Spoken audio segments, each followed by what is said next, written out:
There's just a short video today.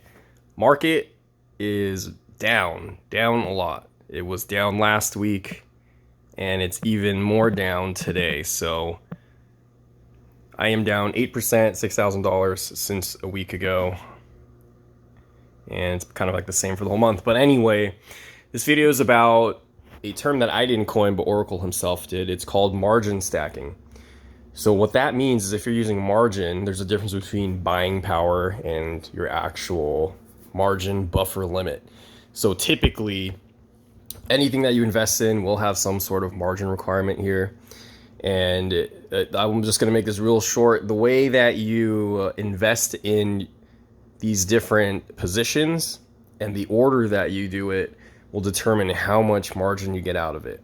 Okay, so simply put, I started pretty much with a safe margin or a low margin requirement, and it just worked out. Okay, so 6,000 down. Let's see, 3 months ago. So that's pretty normal. Okay, so I won't say normal, but 6,000 down. Okay, today is just a really bad red day. But to protect against these, if you are going to use margin, let's take a look at my buying power.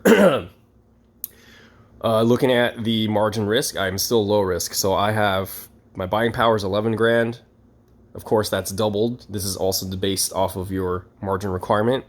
But I have a $30,000 buffer, so I'm at 43%. So that my portfolio has to go down $30,000 or 43% until a margin call happens. I'm praying that doesn't happen. Today was a pretty bad day, but Marge has got me covered right now.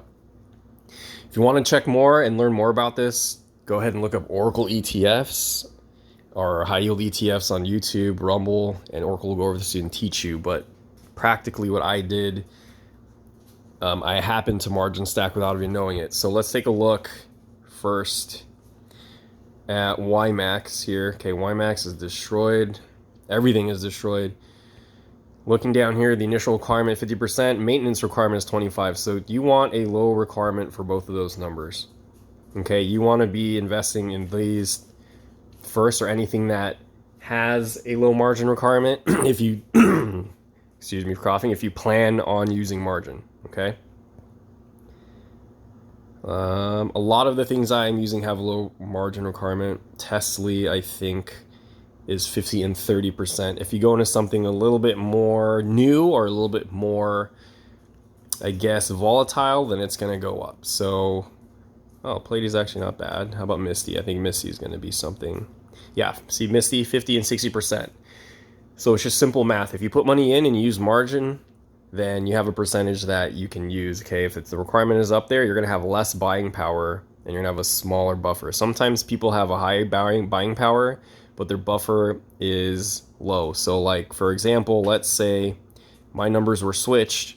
I had a $30,000 buying power, but my buffer was 11. That is no bueno. You want it to be stacked like this.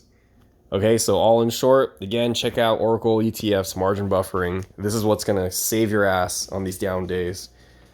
And hopefully this can withstand anything that falls further than this. But this market has been intense. It's kind of like, look here. What was it since this point? Well, we don't know, but this is where there are two big dips. And the reason why money has gone up here, I will explain that in another video. But I am not a financial advisor. I should have started with that. Do not follow my advice. But if you're going to use margin, make sure you're stacking correctly. I'm not telling you what to invest in, but just to be smart with what you're doing. Take it easy out there. Don't shit your pants. Peace.